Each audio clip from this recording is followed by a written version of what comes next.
Hai pelajar, saya Ju Kartik, Guru Pengajian Perniagaan Pusat Tingkatan 6 SMK Tinggi Setapak Kuala Lumpur. Hari ini cikgu nak sambung bahagian yang ketujuh dalam sumber manusia, iaitu tajuk penting dalam pengajian perniagaan STPM Penggal 1. Okey, so hari ini cikgu akan bincang aspek berkaitan dengan latihan dan pembangunan. Apakah maksud latihan dan pembangunan? Apa peranan dan kepentingannya? Dan bahagian yang kedua, kita akan bincang apakah jenis-jenis latihan yang dikendalikan serta apa kelebihan dan kelemahan setiap jenis latihan tersebut. Okey? Okey, apa dia latihan? Okey, dipanggil training. Latihan ialah proses meningkatkan kemahiran, pengetahuan atau keupayaan pekerja. Okey, bagaimana kita nak meningkatkan keupayaan pekerja, kemahiran pekerja untuk penuhi keperluan semasa, current requirement. Okey, apa yang diperlukan untuk masa kini? Contohnya, katakan pekerja kita kurang kemahiran komputer. Jadi kita boleh melatih dia untuk menggunakan komputer. Okey. Katakan jurujual kita perlukan kemahiran bahasa Mandarin. Jadi kita buat program kelas bahasa Mandarin. Itu dipanggil keperluan semasa. Okey.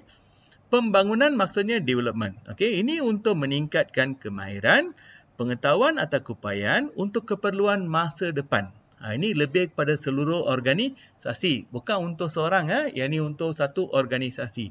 Contohnya syarikat ni menghadapi krisis. Macam mana kita nak mengatasi krisis ni? Jadi ini melibatkan semua orang. Okey, ini untuk keperluan masa depan. Macam mana nak uruskan stres? Okey, macam mana nak buat perubahan? Macam mana mengurus kemarahan, anger management. Ini lebih kepada pembangunan. Okey, contohnya kursus pengurusan masa stres ni lebih kepada pembangunan. Okey, ingat latihan ni untuk keperluan semasa, pembangunan ni untuk masa depan. Okey. Apa peranan atau kepentingan latihan dan pembangunan? Okey, satu, nak meningkatkan produktiviti pekerja. Pekerja lebih produktif, daya pengeluaran meningkat. Kenapa? Sebab pekerja diberi pendedahan tentang kemahiran pengetahuan baru. They know something new, ada skill baru, pengetahuan baru. Jadi bila mereka ada kemahiran pengetahuan, mereka boleh buat kerja dengan lebih baik, lebih cekap, kurang kesilapan. So boleh meningkatkan produktiviti. So produktiviti banyak bergantung pada pengetahuan dan kemahiran yang kita miliki. Okey. Dulu cikgu-cikgu jarang guna kelas online. Sekarang ramai guru guna kelas online sebab cikgu-cikgu diberi latihan. Okey. So latihan akan meningkatkan kemahiran kita. Kamu sebagai seorang operator pengeluaran. Dulu kamu tak ada kemahiran menggunakan mesin. Sekarang kamu diajar gunakan mesin, so produktiviti kamu akan meningkat. Okey. Yang kedua, meningkatkan kemahiran pekerja. Kita belajar benda baru. Okey, kita belajar pengetahuan baru menjadikan kamu ni lebih berdaya saing. You are better than others sebab kamu dapat skill baru. Okey. So, skill baru ni penting Yang tadi tu meningkatkan productivity. Okey. Yang ketiga, boleh kurangkan kesilapan, mistakes. Okey, kita buat mistake sebab kita tak pandai. Bila kita diajar, tak adalah kesilapan. Okey, contohnya kemahiran menggunakan komputer. Kali pertama, kamu buat silap sebab kamu tak pandai. Bila kamu diajar menggunakan program ni, kamu jarang buat kesilapan. So, kualiti kita akan meningkat. So, kamu akan berhati-hati buat kerja sebab kamu dah ada kemahiran. Dan bila kesilapan minimum, boleh meningkatkan kualiti produk. Okey, itu berkaitan dengan kesilapan. Okey. Yang keempat, meningkatkan kepuasan pekerja. Pekerja rasa happy, satisfied. Okey, kenapa dia satisfied? Sebab dia boleh buat kerja dengan lebih baik. Kenapa lebih baik? Sebab mereka telah diberi tunjuk ajar, diberi latihan. So, mereka rasa seronok bekerja. So, bila mereka buat kerja dengan sempurna, itu satu pencapaian peribadi. Personal satisfaction. Dia akan beritahu semua orang, saya dapat selesaikan kerja saya dengan baik sebab saya diberi latihan. So, this will increase your satisfaction, kepuasan. Okay? Meningkatkan motivasi pekerja. Bila pekerja diberi latihan, mereka rasa macam mereka dihargai. Bukan satu kebebanan, bukan burden. Tapi satu penghargaan. Latihan ni satu penghargaan. Syarikat menghargai kamu. Kalau tidak, dia tak ajar kamu dan dia buang kamu. Dia bagi latihan sebab dia nak kekalkan kamu. Dia rasa kamu ni pekerja yang berkemahiran. Dia nak kamu, sebab tu dia bagi latihan. Jadi pekerja rasa latihan ni sebagai satu dorongan pada mereka. Syarikat ni memang nak jaga saya lah, sebab tu dia bagi latihan. So, mereka akan terdorong untuk menggunakan kemahiran yang dipelajari. Sebab motivate mereka dan mereka diberi motivasi untuk menggunakan kemahiran baru yang dipelajari. Okey. Kekalkan pekerja yang terbaik. Ini ada kaitan dengan poin 4 tadi. Okey. Bila pekerja diberi latihan, mereka seronok bekerja. Kepuasan pekerja meningkat, so mereka akan kekal lama lah. Kalau mereka tak seronok, mereka akan tukar kerja. Seronok kenapa nak tukar kerja? Okey, mereka seronok bekerja sebab mereka puas hati dengan apa yang diberikan oleh syarikat. Tak buat kesilapan sebab ada latihan. Kemahiran mereka tinggi, jadi mereka tak akan berhenti. So, turnover tu rendah lah. Kadar lanti-lanti berkurangan. Okey. Yang ketujuh, membentuk reputasi perniagaan, image. Syarikat yang sentiasa menyediakan program latihan, okay? Mereka mementingkan career development, pembangunan kerjaya. So, syarikat ni dianggap sebagai syarikat yang baik. Jadi, kamu dapat menarik pekerja yang berkualiti. So, senanglah kamu nak tarik pekerja-pekerja bagus ni. Sebab, pekerja pun percaya, syarikat ni akan menjaga masa depan saya. Mereka sentiasa nak develop kerjaya saya. Jadi, ini akan meningkatkan reputasi perniagaan. Okey. Okey, apa beza antara latihan dan pembangunan? The difference. Okey, cikgu nak kamu hafal aspek dia. Okey, fokus, skop, tujuan dan contoh. Ada 4 dimensi ya atau aspek perbezaan. Okey, kalau kamu tengok latihan dari segi fokus ni, lebih kepada keperluan semasa pekerjaan yang disandang. Okey, apa yang diperlukan pada masa sekarang? Pembangunan ni keperluan masa hadapan. What you need in future? Okey. Latihan ni what you need now. Pembangunan ni untuk in future. Okey. Skop.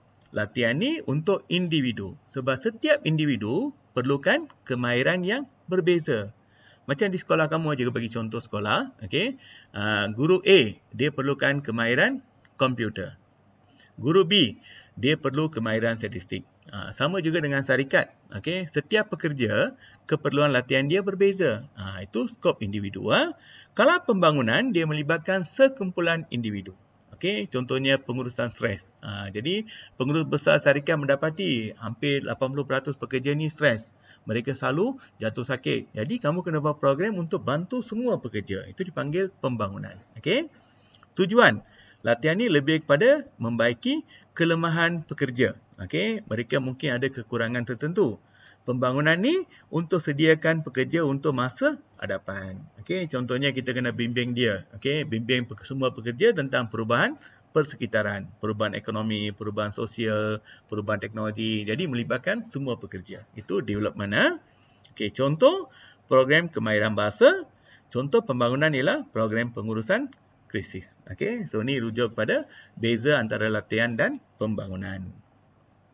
Okey, jenis latihan. Okey, yang pertama dipanggil latihan di luar tempat kerja. Okey, latihan di luar tempat kerja maksudnya latihan ni disediakan di luar waktu bertugas dan di luar organisasi. Bukan tempat kita kerja, tapi dia buat di luar. Ataupun bukan waktu kerja kita. Mungkin dia buat pada waktu malam dan sebagainya. Okey. Contohnya, sekumpulan pekerja syarikat percetakan menghadiri kursus ISO di sebuah kolej swasta. Bukan di syarikat dia. So, pekerja dibawa ke kolej swasta untuk menghadiri kursus tersebut. Okey. Apa kelebihan dan kelemahan latihan di luar tempat kerja? Okey, kalau kamu tengok kelebihan ni kurang tekanan. So, pekerja ni tidak menghadapi situasi kerja yang sebenar. Okey. Suasana baru, jadi mereka lebih seronok untuk pergi ke tempat luar. Okey. Pekerja lebih berminat sebab dikeluarkan oleh pihak luar. Kalau jumpa muka sama, pengurus sumber manusia yang sama, okey, pegawai latihan sama, mereka rasa boring lah. Sekarang kamu nampak orang baru, okey, konsultan baru yang melatih kamu, jadi kamu rasa seronok. Kamu dapat idea yang baru, new ideas. Dan kita juga boleh menilai pekerja secara langsung dan berterusan. Itu kelebihan kalau kita guna kaedah latihan di luar tempat kerja. Apa kelemahannya? Of course, melibatkan kos yang tinggi. Sebab kita guna tempat lain, okay? Guna konsultan luar, penginapan, makan, semua ni melibatkan kos yang tinggi. Mungkin kandungan program ni berbeza, tak sesuai. Okey, so mungkin program ni kurang sesuai dengan syarikat kita. So kena berhati-hati bila kita pilih program latihan di luar tempat kerja. Okey, Sukar menetapkan masa pelaksanaan sebab setiap pekerja ni waktu kerja dia berbeza. Okey, kalau waktu kerja sama tak ada masalah. Tapi ada syarikat yang waktu kerja ni berbeza untuk setiap pekerja. Okey. Dan mungkin kaedah latihan ni kurang sesuai sebab luar ni menggunakan kaedah latihan yang berbeza. Okey, contohnya kalau kamu ni seorang pemilik pusat servis kereta, kita lebih suka training dalam bentuk hands on. Okey, kita bagi teori, kita terus bagi dia praktikal. Tapi kalau kita guna kaedah pensyaraan, mungkin tak sesuai. Okey, so ni masalah kalau kita gunakan latihan di luar tempat kerja. Okey. Latihan sambil bekerja. Ini latihan yang dikendalikan di tempat kerja ya. Okey, di tempat kita kerja untuk belajar selok-belok di tempat kerja. So, they will teach you what is the actual method. Apa kaedah yang paling sesuai. Ini berlaku di tempat kerja. Okey. Contohnya, sekumpulan pekerja syarikat percetakan menghadiri kursus penggunaan dawat cetakan di syarikat berkenaan. Mereka diajar di tempat kerja. Itu dipanggil latihan sambil kerja. Okey. Apa kelebihan dia? Mudah dijalankan sebab pekerja anggap ini sebagai sebahagian daripada tugas mereka. So, mereka lebih konsisten, lebih dengar lah. Okay. Latihan teori dan amal ini boleh dibuat secara serentak. Kita bagi dia teori, kita bagi dia praktikal. Okay. Pihak pengurusan dapat mengawal pelaksanaan program latihan. Mereka boleh memerhatikan adakah program ini berjalan dengan lancar atau tidak. Jimatkan kos latihan, tidak melibatkan penginapan, tak ada kos transport. Okay. Jimatkan masa latihan. So, guna waktu bekerja sebagai masa latihan. Okay. Kelemahan, oleh kerana dibuat masa kerja, mungkin ada risiko kesilapan. Teori dengan praktikal tak sama. Takut dia orang buat kesilapan. Okay. Pekerja rasa stres sebab mereka takut. Okay. Mereka sedang diperhatikan. Okay. Takut buat kesilapan, jadi mereka rasa stres. Okay. Dan kalau jurulatih kamu ni kurang kemahiran, menyebabkan latihan kurang berkesan. Jadi kamu kena pastikan jurulatih ni ada kemahiran yang tinggi dan kompeten. Okey, cekap untuk mengendalikan latihan. Okey. Dan jika teori dengan praktikal tak sama, takut pekerja buat kesilapan. Ini akan menjejaskan produktiviti organisasi. Contohnya kursus dawat tadi. Kalau mereka guna dawat yang salah, komponen dawat yang salah, merosakkan semua pakaian. Okey. Masa bekerja dikorbankan untuk mengikuti latihan. You have to sacrifice lah. Let go masa latihan. Kalau waktu yang latihan luar tempat kerja ni, luar waktu kerja kan, waktu malam. Tapi yang ni kamu buat latihan masa bekerja. Okey. Okey, yang ketiga, pembelajaran kendiri. Okey, self learning pembelajaran kendiri, iaitu latihan yang dilakukan oleh pekerja untuk meningkatkan kemahiran. They themselves. Okey, pekerja sendiri yang melakukan atau mengendalikan latihan ni. Okey, contohnya seorang jurutera syarikat percetakan mengikuti kelas teknologi percetakan melalui pembelajaran atas talian. Okey, you ikut online class. Okey, ada yang baca buku, ada yang baca jurnal, ada yang tengok video. Ada banyak cara untuk kita belajar dengan sendiri. Okey, contohnya cikgu masukkan video ni dalam YouTube, ada pelajar, dia akan belajar dengan kebolehan dia sendiri. Dia boleh ulang balik video tu banyak kali. Okey, itu kelebihan kalau kita belajar dengan sendiri. Okey, kalau kamu dengar apa yang cikgu ajar ni, kamu dengar sekali aja. Tak boleh ulang. Tapi kalau video ni, kamu boleh ulang beberapa kali. Okey, kita boleh menghadiri kelas secara online. Okey, kelebihannya boleh menyesuaikan ikut jadual pekerja. Ada orang dia belajar pukul 10 malam, ada yang belajar pukul 5 pagi, boleh sesuaikan. Okey. Belajar ikut kemampuan diri. Okey. Berapa banyak kita boleh belajar hari ini? Setengah jam saja, 1 jam saja. Kita boleh modify. Okey. Dan kamu akan dapat maklum balas prestasi pembelajaran. Contohnya kita buat kuis contohnya. Bila jawab kuis, kamu akan dapat respon dengan serta-merta. Okey. Kelemahan, pekerja perlu ada motivasi diri. You must be self-motivated. Kalau tidak, kamu takkan belajar. Okey. Melibatkan kos yang tinggi sebab online ni bukan percuma ya. Kecuali macam video YouTube ni percuma lah. Okay. Kalau you nak daftar diri untuk kelas online ni kena bayar. Okay. Masa pembelajaran yang lama. Take a lot of time. Okay. Ada yang rasa boring. Okay. Bila belajar secara kendiri. Okay. Latihan perantisan atau apprenticeship. Okay. Apprentice. Latihan yang menggabungkan latihan sambil bekerja dengan latihan di luar tempat kerja. Dia gabungkan satu dengan dua. Okay. So, kita melatih pekerja baru sepenuh masa dalam organisasi. Contohnya, biasanya kita akan bagi contoh Kung Fu Panda. Okey. Kung Fu Panda ni dia tak ada apa-apa kebolehan dalam kemahiran menahankan diri kan, Kung Fu. So dia pergi belajar dengan Sifu.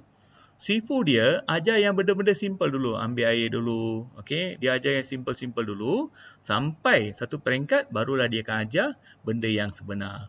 Sama juga, kalau kamu menjadi seorang apprentice di workshop, bengkel motor ke bengkel kereta, mula-mula mekanik akan suruh kita ambil spanner, ambil plier, ambil screwdriver. Dia takkan suruh kita sentuh enjin. Dia akan ajar sikit-sikit. Itu dipanggil apprenticeship. So, seorang operator pengeluaran syarikat percetakan akan dilantik, dibantu dan dipantau oleh pekerja mahir. Itu dipanggil perantisan. Kita ajar sikit-sikit. Apa kelebihannya? Belajar dengan pakar. So, expert akan ajar kamu. Pekerja menikmati kemudahan semasa sama seperti pekerja lain. Dibayar allowance. Kelemahannya, perlu komitmen antara perantis dengan mentor. Mentor mesti ada komitmen. Perantis pun nak belajar, dia mesti ada komitmen. Kalau tak ada komitmen, tak boleh buat. Dan mesti ada kerjasama. Jadi biasanya mentor ni selalu marah kamu. Marah perantis ni. Apprentice ni kenalah dengar, tahan kemarahan dia. Janganlah kamu marah balik. So tak ada kerjasama. Penurunan produktiviti untuk mentor. Dia sibuk nak mengajar apprentice menyebabkan dia lalai dalam tugas dia. Ini antara kelemahan yang berlaku dalam latihan perantisan. Yang kelima, kajian kes tadi. Pelajar pengajian perniagaan ni kamu memang mahir dalam bidang ni. Sebab dalam periksa ni ada kajian kes kan. So pekerja diberi satu contoh kajian kes dan minta pekerja menyelesaikan masalah dalam kes tersebut. Sama seperti pengajian perniagaan. Kamu diminta kenal pasti apa strategi yang digunakan, apa kaedah yang digunakan. Itu adalah kajian kes. Biasanya, kajian kes ni sesuai untuk pengurusan peringkat atasan. Contohnya pengurus besar, ketua pegawai eksekutif. Mereka diberi senario dan mereka diminta cari jalan penyelesaian. Contohnya, kumpulan pengurus fungsian syarikat percetakan dibekalkan satu kes berkaitan dengan masalah kemerosotan produktiviti pekerja dan diminta mencari kaedah penyelesaian masalah tersebut. Pengurus fungsian ni maksudnya pengurus pemasaran, pengurus kewangan, pengurus pengeluaran, pengurus sumber manusia, mereka diberi satu kes dan mereka diminta selesaikan kes tersebut. Jenis latihan lain ni boleh guna simulasi latihan penginstitusian. Ada banyak latihan penginstitusian ni dikendalikan oleh badan-badan profesional. Contohnya seperti Malaysian Institute of Accountant. Contoh soalan dengan contoh yang sesuai. Jelaskan maksud latihan dan pembangunan. Latihan memenuhi keperluan pekerjaan semasa ya. Pembangunan keperluan pekerjaan masa hadapan. Berikan contoh yang sesuai. Contoh latihan, contoh program pembangunan. 3 perbezaan antara latihan dengan pembangunan. Fokus, tujuan, skop. Ini antara jawapan yang diberi markah. Uraikan 3 kepentingan latihan dan pembangunan. Berikan satu fakta dengan satu uraian. Jelaskan 2 jenis latihan. Boleh pilih mana-mana 2. Latihan sambil bekerja, latihan di luar tempat kerja, latihan perantisan, kajian kes, pembelajaran kendiri. Itu adalah contoh latihan. So, jelaskan mesti ada contoh. 5. Berikan maksud latihan di luar tempat kerja dan nyatakan 2 kelebihan dan 2 kelemahan. So, bagi maksud dan beritahu pemeriksa apa kelebihan dan kelemahannya. Alright. So, itu saja untuk bahagian yang ke-6 ni. So, jangan lupa subscribe, like dan share. Dan jika ada sebarang kemuskilan, bolehlah kamu letak di bahagian komen. Bye pelajar.